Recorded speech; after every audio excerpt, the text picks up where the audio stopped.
Hello! Ganito po akong magluto ng lugaw.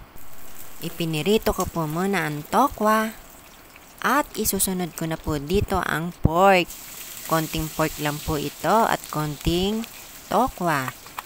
Pagkatapos ay ibababad ko po ito sa may tinadtad na sibuyas at bawang, suka, paminta, konting asin at konting asukal para masarap.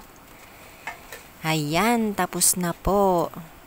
At isusunod ko na po ang bawang na pinirito para may pantaping sa lugaw. Sorry po at nalimutan ko ang dahon ng sibuyas.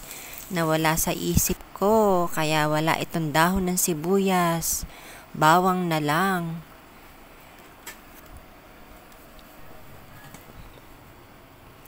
Ayan, tapos na po ang nilagang itlog na panglagay natin sa lugaw. Kaya nagisa na po ako ng sibuyas, bawang at luya. At pagkagisa ko ay ilalagay ko na po sa nakahandang malagkit na hinugasan na nakalagay na sa kasirola.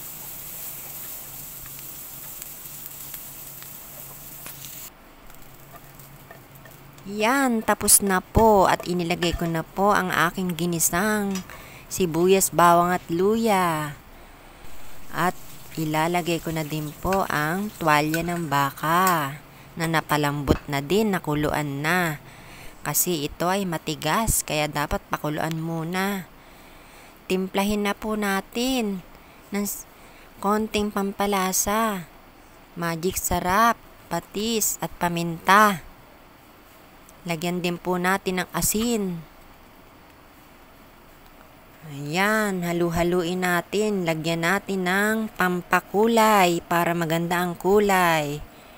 Nilagyan ko ng atswete. Ayan. Luto na po. At inilagay ko na ang itlog. Hindi ko na po ito pinahaba pa. Kainan na. Ayan, maraming salamat po sa inyong panunood. Hanggang sa muli po. Bye-bye!